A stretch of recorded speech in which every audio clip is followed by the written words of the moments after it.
పోయినా ఈ గన్పూర్ ప్రజలు కర్రు కాల్చి వాళ్ళిద్దరికి వాత పెడతారన్న సంగతి ఈరోజు మన అందరికీ తెలుసు. ఇవాళ నేను ఎక్కువ విషయాలతో పోదలుచుకోలే. శ్రీహరి సంగతి రాజే చెప్పిండు, రాజే సంగతి శ్రీహరి చెప్పిండు.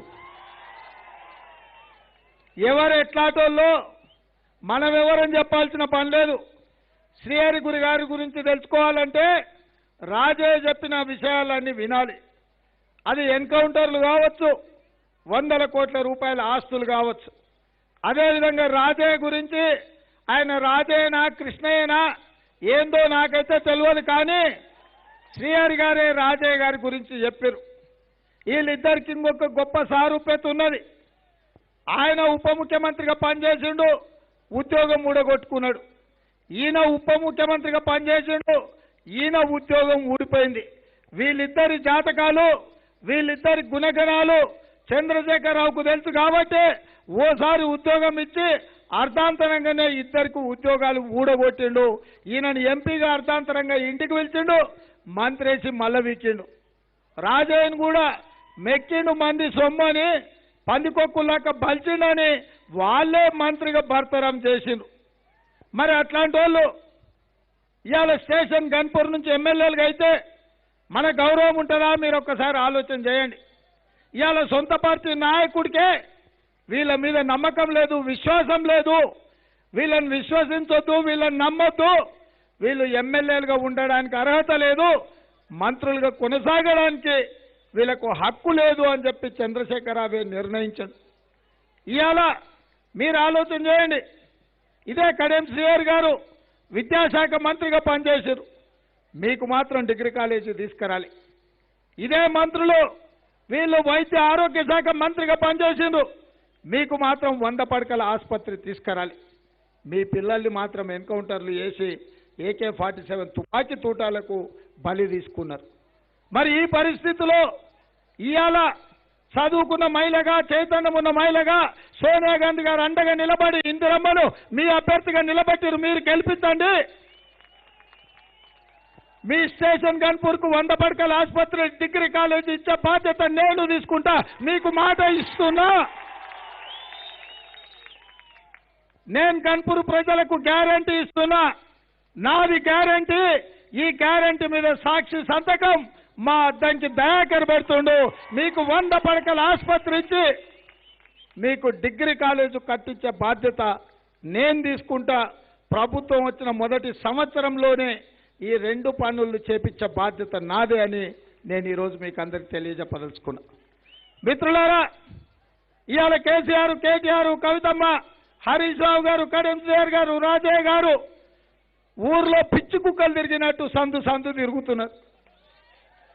నిజంగానే ఈ 10 ఏళ్ల పాలనలో మీరు డబుల్ బెడ్రూమ్ ఇల్లు ఇచ్చున్నా, దళితులకు 3 ఎకరాల భూమి ఇచ్చున్నా, ఇంటికో ఉద్యోగం ఇచ్చున్నా, పిల్లలకు ఫీజు రియంబర్స్మెంట్ పథకంలో పైసలు ఇచ్చున్నా, 1 కోటి ఎకరాలకు నీళ్లు ఇచ్చినా, 100 పడకల ఆసుపత్రి కట్టించినా, మైనారిటీలకు 12% రిజర్వేషన్ ఇచ్చినా, గిరిజనులకు 12% రిజర్వేషన్ ఇచ్చినా, గా పక్కలో ఉన్న పోలీసులను పోలీస్ చేసి వారానికి ఒక రోజు సెలవు ఇచ్చినా ఇవాళ మిమ్మల్ని మొండికచ్చితో పొడిచే పరిస్థితి రాకపోతుండే, మీకు పోలీసు పహారాలు అవసరం పడలేకపోతుండే. 10 ఏళ్ళు మోసం చేసింది కాబట్టి మొదటి 5 ఏళ్ళు నీ మంత్రివర్గంలో మహిళలు లేరు, రెండోసారి 5 ఏళ్ళు నీ మంత్రివర్గంలో మాదిగలకు స్థానం లేదు. ఇంకా సిగ్గు లేకుండా మేమేదో దేశాన్ని ఉద్ధరించడం, తెలంగాణలకు 3వసారి ముఖ్యమంత్రి కావాలని వస్తారు. నేను అడగదలుచుకున్న మా అక్కలు అందరూ ఉన్నారు, వాళ్ళందరి తరఫున 5 ఏళ్ళు ఒక్క ఆడబిడ్డ కూడా నీ మంత్రివర్గంలో మంత్రి ఇవ్వలేదంటే ఆడబిడ్డల మీద ఉన్న నీ గౌరవం ఏందని నేను అడుగుతున్నా. ఇవాళ నువ్వు 6 మందికి టికెట్లు ఇస్తే కాంగ్రెస్ పార్టీ 12 మంది ఆడబిడ్డలకి ఈసారి ఎమ్మెల్యే టికెట్లు ఇచ్చింది. నువ్వు ఇవాళ 2 మంత్రులు నీ మంత్రివర్గంలో ఉన్నావు అంటున్నావు కదా, రేపు రాబోయే ప్రభుత్వంలో 4 ఆడబిడ్డలు కాంగ్రెస్ పార్టీ మంత్రివర్గంలో మంత్రులుగా ఉంటారని చెప్పి నేను ఇవాళ మా ఆడబిడ్డలకు నేను మాట వదలుచుకున్నా. ఎందుకంటే ఇవాళ మహిళా రిజర్వేషన్లు వస్తున్నాయి, మహిళలు ఈరోజు రాజ్యాలు ఏలే పరిస్థితి వచ్చింది, విమానాలు దోలే పరిస్థితి వచ్చింది. ఇవాళ వాళ్ళు చదువుకున్నారు, చంద్రమండలం వరకు మహిళలు ఇవాళ పోతున్నారు. ఇవాళ ఇంటి పెత్తనం ఆడబిడ్డ చేతులు ఉంటేనే ఇల్లు చక్కగా ఉంటుంది, పిల్లగాడు బడిపోతాడు, ఇంట్లో ఉన్నోళ్ళు సమయానికి ఇంత బుక్కెడు బువ్వ పెట్టే పరిస్థితి ఆడబిడ్డ చేతుల పెత్తనం ఉంటుంది. ఇంటి ఆయన చేతుల పెత్తనం ఉంటే ఏమవుతుంది తల్లి? కేసీఆర్ రాజ్యంలో సాయంత్రం అయితే ఉన్నది తీసుకొని పోయి బెల్ట్ షాప్లో పెట్టి వస్తాడు. ఇంట్లో ఉన్నది అయిపోతే ఆలి మీద ఉన్న తాళి కూడా బెల్ట్ షాపుకి తాకట్టు పెట్టే పరిస్థితి కేసీఆర్ రాజ్యంలో వచ్చింది. ఇది నిజం కాదా? మా అక్కల్ని ఆలోచన చేయమని నేను అడుగుతున్నా. ఇవాళ ఇంటి ఆయన తాగిండు, ఏదో రోజంతా కష్టపడ్డాడు, కూలి పని చేసిండు, సాయంత్రం అయితే ఇంటి ఆయన ఏదన్నా ఓ పావో ఏదో తాగిండనంటే అర్థం చేసుకోవాలి. ఇవాళ బడికి పోవాల్సినోడు 12 ఏళ్ళ పిల్లగాడు ఇవాళ బడికి ఓడిచిపెట్టి బీరు సీజన్ ఓ చేతుల బీఆర్ఎస్ జెండాని ఇంకో చేతుల పట్టించే పరిస్థితి కేసీఆర్ ఈ రాష్ట్రంలో తీసుకొచ్చింది. ఏ తల్లైనా మొగుడు తాగుబోతైనా భరిస్తుందేమో, తాగొచ్చిన మొగునికింత సేవ అందిస్తుందేమో, కానీ కన్న కొడుకు పేగు తెంచుకొని పుట్టిన కొడుకు తాగుబోతైతే ఏ తల్లి కూడా దుఃఖాన్ని ఆ బాధను భరించదు. ఇవాళ ఈ రాష్ట్రంలో చంద్రశేఖర్ రావు మన బిడ్డల్ని మన కొడుకుల్ని 12-15 ఏళ్లకే తాగుబోతులను తయారు చేసి బడికి పోవాల్సినోడు బజార్లో బీరు సీస పట్టుకొని తిరిగే పరిస్థితులు వచ్చినాయి. ఆడబిడ్డలారా ఆలోచన చెయ్యండి. ఇవాళ తెలంగాణ రాష్ట్రం దేశంలోనే మొదటి స్థానం అంటాడు. దేంట్లో? నిరుద్యోగ సమస్యలో మొదటి స్థానమా? రైతు ఆత్మహత్యలలో మొదటి స్థానమా? కరువులో మొదటి స్థానమా? ఆడబిడ్డల మీద అత్యాచారాలలో మొదటి స్థానమా? ఏ విషయంలో నువ్వు అభివృద్ధి సాధించినావు కేసీఆర్ అని నేను అడుగుతున్నా. కేసీఆర్ సాధించింది ఒకటే. కేసీఆర్ ముఖ్యమంత్రి అయిన తర్వాత 1800 బార్ షాపులు, 3000 వైన్ షాపులు, 62,000 బెల్ట్ షాపులు తెరిచి 36,000 కోట్ల రూపాయల పేదోళ్ళ ఆస్తులను కొల్లగొడుతున్నాడు సంవత్సరానికి. ఇంతకంటే దరిద్రుడు, దుర్మార్గుడు, దోపిడీదారుడు ఈ దేశంలో ఏ ముఖ్యమంత్రి లేడు. ఎందుకే నేను ఆ మధ్యలో ఎవడో టీఆర్ఎస్ ఆయన ఎదురు పడ్డాడు ఏదో పెళ్ళిపోతే, ఏవయ్యా మీ సార్ ఇట్లా చేస్తుండంటే, మా సార్ సంగతి తెలుసు కదన్నా, మీరందరు కలిసి మా సార్ను తాగుబోతూ అంటే ఉండు కొడుకులారా మీ పని చేస్తాను, ఊరంతా తాగుబోతూ తయారు చేసిండు. ఇప్పుడు ఇంకెవ్వరిని ఇవ్వడం అనే పరిస్థితి లేదని, మనం తాగి ఫామ్ హౌస్ల వంతుండని మీరు అందరూ అంటురని ఆయన అనుకుంటా ఊర్లో ఉన్న వాళ్ళందరూ తాగుబోతులని చెప్తే ఇంకా నన్ను అనేదే ఉంది, నన్ను వీకేదే ఉంది అని కేసీఆర్ ఆలోచన చేస్తుండట. ఇది ఈరోజు ఈ రాష్ట్రంలో ఉన్న పరిస్థితి. అందుకే 10 ఏళ్ళు చూసిండు, 2 సార్లు ముఖ్యమంత్రి అయిండు, అల్లుడు మంత్రి అయిండు, కొడుకు మంత్రి అయిండు, బిడ్డను ఎంపీకి నోడగొట్టి ఎమ్మెల్సీ ఇచ్చుకున్నాడు. ఈడున్న దద్దమ్మ దయాకరావును, దగులుబాజు దయాకరావును, ఊసరవెల్లి దయాకరావును, పార్టీలు ఫిరాయించే దయాకరావును, వెన్నుపట్టు దయాకరావును, మిత్రత్వ దయాకరావును చివరికి సుట్టపోడని మంత్రిని చేసుకున్నాడు. ఇవాళ సర్పంచులు ఆత్మహత్యలు చేసుకుంటుంటే బిల్లులు రాక సర్పంచులు ఆత్మహత్యలు చేసుకుంటున్నారు, బిల్లు వస్తలేవు అని అంటే మా సార్ తాగుబోతులను తయారు చేసిండు కదా, ఖాళీ సీసాలు అమ్ముకొని బతకండి అని ఆ దద్దమ్మ దయాకర్ చెప్తాడు. ఈ పక్కనే ఉంటాడు. ఈ పక్కలంటే ఎంత దూరం? శ్రీహరి వాళ్ళ ఊర్లోనే ఉంటాడు. ఆయన ఈయన సక్కనైన వాళ్ళు ఇద్దరు కలిసి ఒకటే ఊరోళ్ళ, శ్రీహరి దద్దమ్మ దయాకర్ ఇద్దరు కలిసి. ఎవడన్నా సోయున్నోడు, బుద్ధి ఉన్నోడు, మంత్రి అయినోడు సర్పంచులు మా బిల్లులు వస్తలేవు, మేము అప్పులు చేసినాం, మిత్తి పెరిగింది, ఆత్మహత్యలు చేసుకునే పరిస్థితి ఉందంటే మీ ఊర్లో ఖాళీ సీసాలు ఉన్నాయి కదా, ఖాళీ సీసాలు అమ్ముకొని బతకండి అని చెప్తాడా? ఎవడన్నా మతుండి మాట్లాడే మాటలేనా? మిత్రులారా మీరు ఆలోచన చేయండి, సర్పంచులారా మీరు ఆలోచన చేయండి. మీరు ఏ పార్టీలో ఉండని, మీరు మీ కష్టపడ్డ పైసలు పెట్టి ఊర్లో ఇజ్జత్ కోసం సీసీ రోడ్లు వేసి సైడ్ రైన్లు కట్టి ఊరు అభివృద్ధి కోసం పనిచేస్తే మీ బిల్లులు మీకు ఇవ్వాల్సింది పోయి మిమ్మల్ని బీర్ సీసాలు అమ్ముకొని బతకమని చెప్తున్నాడు. ఇంకా మీరు బీఆర్ఎస్ జెండా మోస్తే నిజంగానే వాడు మిమ్మల్ని ఖాళీ బీర్ సీసాలే మోపిస్తాడు, ఖాళీ బీర్ సీసాలు మోయడానికే ఈ సర్పంచులను ఉపయోగిస్తాడని చెప్పి నేను ఈ సందర్భంగా చెప్పదలుచుకున్నాను. అందుకే మిత్రులారా, సోనియా గాంధీ గారు ఇచ్చిన తెలంగాణ ఇవాళ ఏదైతే మనం చూస్తున్నామో ఆ తెలంగాణ కోసం కాదు. సోనియా గాంధీ గారు ఆంధ్రప్రదేశ్లో పార్టీ నష్టపోయి కేంద్రంలో అధికారం కోల్పోయి తెలంగాణలో కష్టాలు ఎదుర్కొని ఈ తెలంగాణ రాష్ట్రం ఇచ్చింది. 1200 మంది విద్యార్థుల ఆత్మ బలిదానాలు, తల్లుల కడుపు కోత ఉండొద్దని ఈ తెలంగాణలో ప్రభుత్వంలో ఉన్న 2 లక్షల ఉద్యోగాల ఖాళీలు భర్తీ చేయాలని సోనియా గాంధీ గారు తెలంగాణ ఇచ్చింది. ఇవాళ ఈ తెలంగాణలో 70% జనాభా వ్యవసాయం మీద ఆధారపడ్డారు.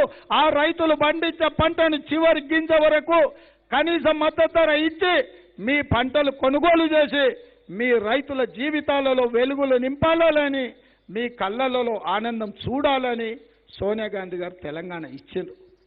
ఈ తెలంగాణ రాష్ట్రంలో మహిళల ఆత్మగౌరవంతో అర్ధరాత్రి పూటైనా ఉద్యోగం కోసమో ఉపాధి కోసమో బాజాబ్తా ధైర్యంగా ఉద్యోగాలు చెయ్యాలన్న ఆలోచనతో ఇస్తే ఇవాళ ఆడపిల్లలు ఇంట్లో నుంచి బయటికి వెళ్ళలేని పరిస్థితి ఈ చంద్రశేఖరరావు తీసుకొచ్చాడు. అందుకే ఈరోజు ఈ తెలంగాణ రాష్ట్రం మేము ఊహించిన తెలంగాణ కాదు. ఈ తెలంగాణ రాష్ట్రం మీరు ఆశించిన తెలంగాణ కాదు. ఈ తెలంగాణ రాష్ట్రంలో ప్రభుత్వం మనం ఎన్నుకున్న ప్రభుత్వం కాదు, మనల్ని నమ్మించి మోసం చేసిన ప్రభుత్వం.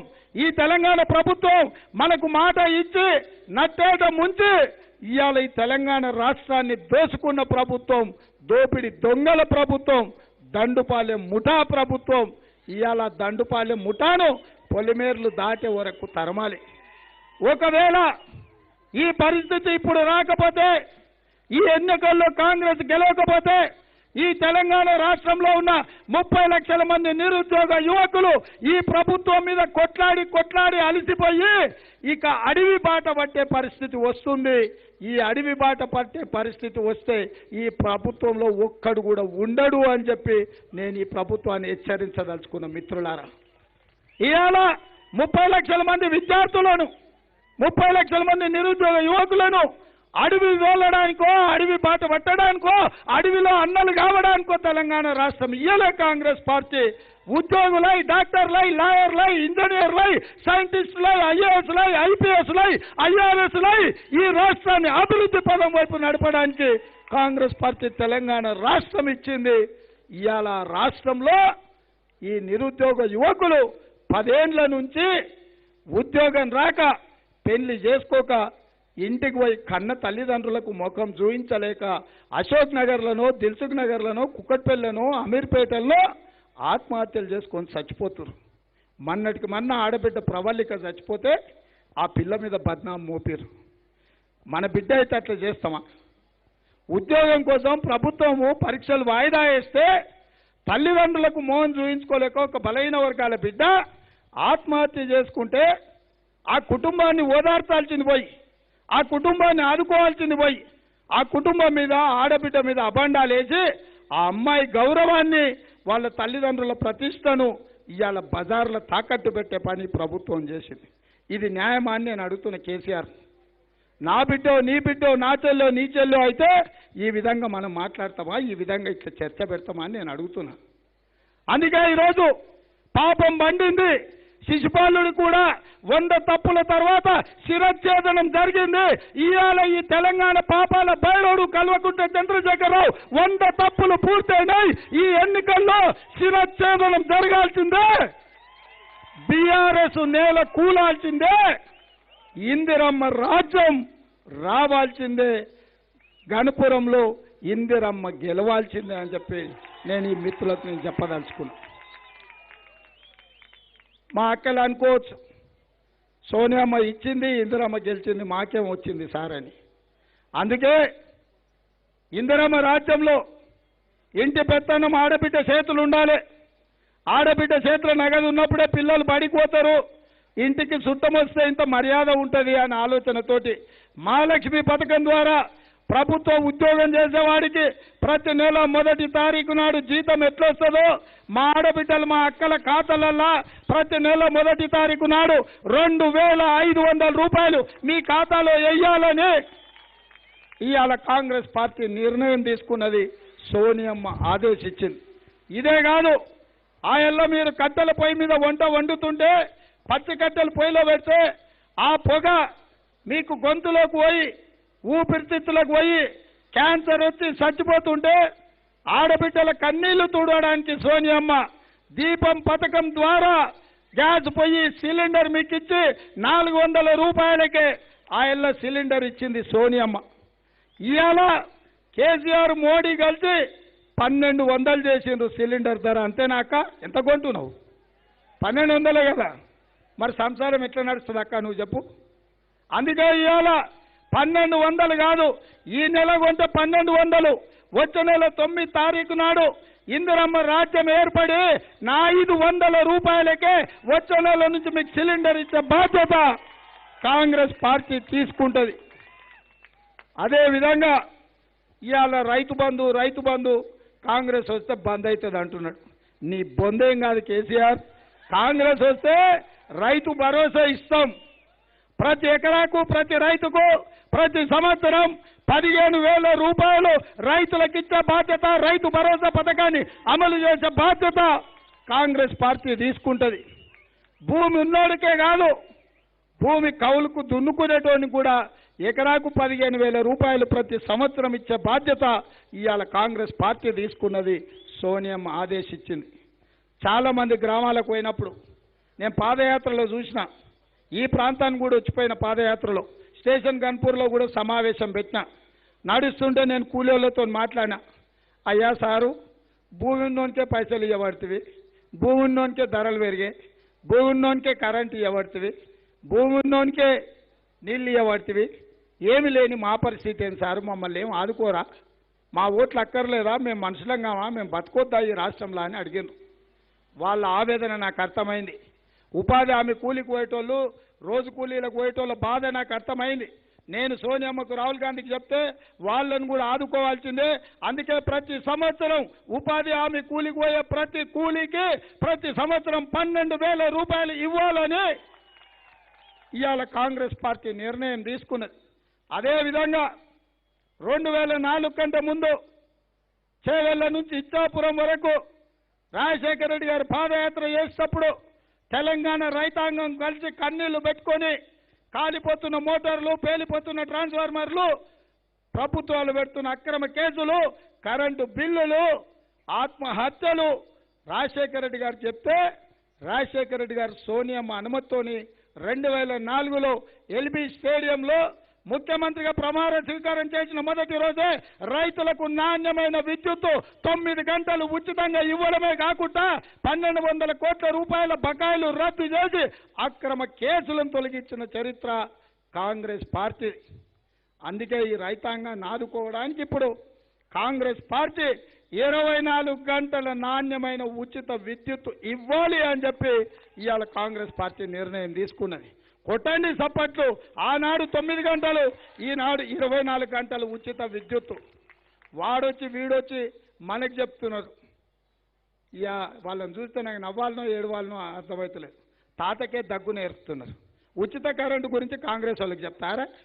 ఈ దేశంలో, ఈ ప్రపంచంలో ఉచిత కరెంటు ఎవరిచ్చారా అంటే ఆనాడు కాంగ్రెస్ ప్రభుత్వము డాక్టర్ వైఎస్ రాజశేఖర రెడ్డి గారు ఉన్నప్పుడు ఇచ్చిందని చెప్పరా? ఈ మాత్రం ఇంగిత జ్ఞానం ఈ రాష్ట్ర ముఖ్యమంత్రికి లేదా, అమెరికాలో బాత్రూంలు గడిగి వచ్చిన కేటీఆర్కు లేదా అని నేను అడుగుతున్నాను. అదేవిధంగా ఇదే పేదలు మళ్ళీ మాట చెప్పారు, అయ్యా భూమి ఉన్నోనికి ఉచిత కరెంటు ఇస్తే బాగానే ఉంది, మాకు భూమి లేకపోయా, ఇల్లుంటే ఇంటి బిల్లు వాళ్ళది వీళ్ళది అన్ని కలిసి మానెత్తి మీద పడుతున్నదని. అందుకే ఈరోజు పేదలకు పట్టణాలలో ఉండని, పల్లెటూరులలో ఉండని మీ ఇంటి కరెంటు ఈ నెల కేసీఆర్ ఉంటే వసూలు చేస్తాడు. వచ్చే నెల కేసీఆర్ అనే బూచోడు ఓడిపోతే, పడిపోతే మీ ఇంటి కరెంటు బిల్లు కట్టాల్సిన పని లేదు. 200 యూనిట్లు మీ ఇంటి కరెంటు ఇవాళ కాంగ్రెస్ పార్టీ ఉచితంగా ఇస్తుంది. అదేవిధంగా ఇక కేసీఆర్ మాటలకైతే బెల్లం లేని బూరెలు చేస్తాడు కేసీఆర్. అరచేతిలో బెల్లం పెట్టి మోసేతి నాగిపించి ఎంత తీయగా ఉంది మిత్రం అని అడిగే అంత తెలివికల్లోడు కేసీఆర్. అందుకే డబ్బా ఇండ్లు వద్దు, డబుల్ బెడ్రూమ్ ఇండ్లు ముద్దు అన్నాడు. ఇంకో మాట కూడా చెప్పిండు, కొడుకు కోడలు ఉంటే ఓ బెడ్రూమ్లు ఉంటారు, బిడ్డ అల్లుడు పండుగకొస్తే ఆడమంటారు, కోడి పిల్లనో కుక్క పిల్లనో ఉంటే ఆడగట్టేసుకుంటారు, అందుకే మీకు డబుల్ బెడ్రూమ్ ఇల్లు ఇస్తున్నా అన్నారు. మా అక్కలు కూడా అన్నారు, అయ్యా ఇంతకాలం గుడిసెలలో ఇందిరమ్మ ఇంట్లో ఒకటే రూమ్లు ఉన్నాం, పిల్లగాడు చిన్నోడు పెద్దగాడు మీసాలు వచ్చినాయి, పెళ్ళి అయింది, వాడాడు ఉంటాను నేనేడు ఉంటాను మా అక్కలు ఆలోచన చేశారు. ఆశపడ్డారు. పెద్దోళ్ళు చెప్పారు, పెడతామంటే ఆశపడతారు, కొడతామంటే దూరం పోతారని. కేసీఆర్ ఏదో చేస్తా అన్నాడు కదా, సరే చూద్దామని 2 సార్లు ఇచ్చారు. నేను అడుగుతూ నీడు ఉన్నోళ్ళు అందరినీ, ఎవరికైనా డబుల్ బెడ్రూమ్ ఇల్లు వచ్చిందా? ఎవరికైనా డబుల్ బెడ్రూమ్ ఇల్లు వచ్చిందా? ఎవరికైనా డబుల్ బెడ్రూమ్ ఇల్లు వచ్చిందా? గాడున్న మా అక్కలు, మా పెద్దమ్మ, గా బ్లూ చీర కట్టుకున్న మా పెద్దమ్మ చెప్పాలి, డబుల్ బెడ్రూమ్ ఇల్లు వచ్చిందా తల్లి? ఎవరికైనా డబుల్ బెడ్రూమ్ ఇల్లు వచ్చిందా? మరి ఆ దరిద్రుడు ఫామ్ హౌస్లో 1000 ఎకరాలలో పెద్ద బంగ్లా కట్టుకున్నాడు, పంజగుట్ట చౌరస్తాలో 10 ఎకరాలలో 150 బెడ్రూమ్ల పెద్ద ఆయన బంగ్లా ఏంది గడి కట్టుకున్నాడు. వాళ్ళ కొడుకు జన్వాడలో 100 ఎకరాల ఫామ్ హౌస్ల 100 కోట్లు పెట్టి కట్టుకున్నాడు. మనకు మాత్రము 2 లక్షలు ఇచ్చి ఇల్లు కట్టుకునే అవకాశం ఇయ్యలే. అందుకే ఇవాళ ఇల్లు లేని ప్రతి పేదవాడికి, పెళ్ళైన ప్రతి యువకుడికి ఇందిరమ్మ ఇల్లు కట్టుకోవడానికి 5 లక్షల రూపాయలు మీకు ఉచితంగా ఇచ్చే బాధ్యత ఇవాళ కాంగ్రెస్ పార్టీ తీసుకుంటుంది.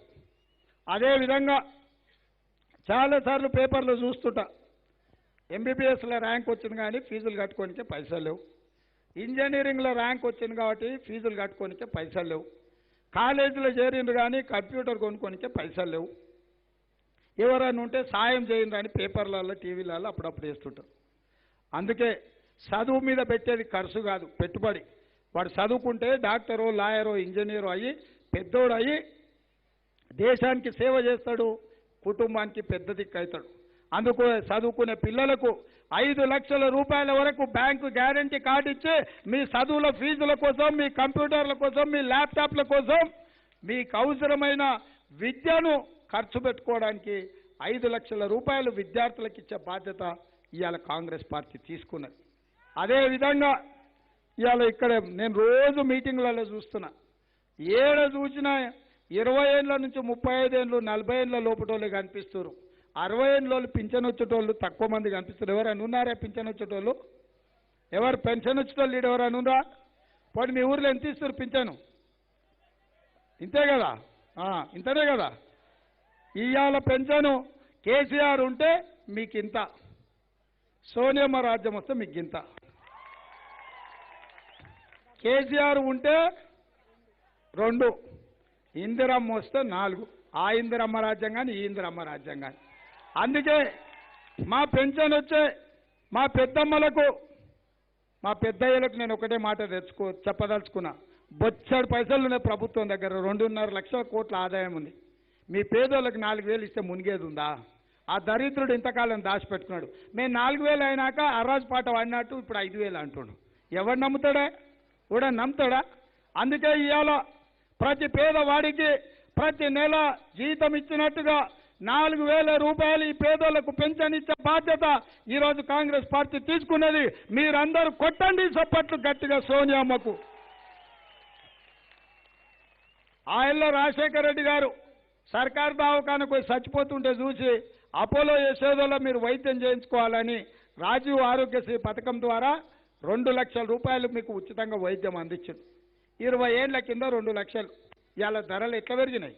ఆయనలో 15 రూపాయలు 15,000 ఉండే తులం బంగారం ఇవాళ 60,000 అయింది. అవునా? 4 గంటలు పెరిగింది. మా అక్కలకి ఎక్కువ తెలియాలి, బిడ్డ పెళ్లి చేస్తే తెలుస్తుంది. అవునా? మరి 60,000 ఆ ధర అట్లా పెరిగింది. అందుకే ఈసారి ఆరోగ్యశ్రీ పథకంలో 2 లక్షలు సరిపోతలేదు, 10 లక్షల రూపాయలు ఎక్కడైనా వైద్యం చేసుకోవడానికి ఇవాళ కాంగ్రెస్ పార్టీ ఇవాళ మంచి నిర్ణయం తీసుకున్నది. అందుకే మిత్రులారా, ఆడబిడ్డలారా ఆలోచన చేయండి. మహాలక్ష్మి పథకం ద్వారా ప్రతి నెల ఆడబిడ్డల ఖాతాలో 2,500 రూపాయలు రావాలన్నా, 500 రూపాయలకే సిలిండర్ మీ ఇంటికి రావాలన్నా, ప్రతి రైతుకు రైతు భరోసా పథకం కింద ఎకరాకు 15,000 రూపాయలు రావాలన్నా, కౌలు రైతుకు 15,000 రూపాయలు అందాలన్నా, ఉపాధి హామీ కూలికి ప్రతి సంవత్సరం 12,000 రూపాయలు రావాలన్నా, గృహలక్ష్మి పథకం కింద మీ ఇంటి కరెంటు బిల్లు 200 యూనిట్ల వరకు ఉచితంగా ఇవ్వాలన్నా, చదువుకునే పిల్లలకు 5 లక్షల రూపాయల బ్యాంకు గ్యారంటీ కార్డు ఇవ్వాలన్నా, మా పెద్దోళ్లకు 4,000 రూపాయల పింఛను ప్రతి నెల రావాలన్నా, ఆరోగ్యశ్రీ పథకంలో మీకు 10 లక్షల రూపాయలు రాజీవ్ ఆరోగ్యశ్రీ పథకం అమలు జరగాలన్నా, ఇన్ని మంచి పనులు కాంగ్రెస్ పార్టీ సోనియమ్మ మల్లికార్జున్ ఖర్గే గారు చెయ్యాలంటే మీరొక్క మంచి పని చేయాలి. ఏంది మిత్రులారా మంచి పని?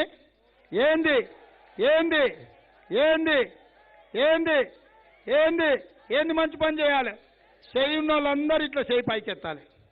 ఒక్క చేయి ఉంటే ఒక్క చేయి ఎత్తాలి, 2 ఉంటే 2 ఎత్తాలి.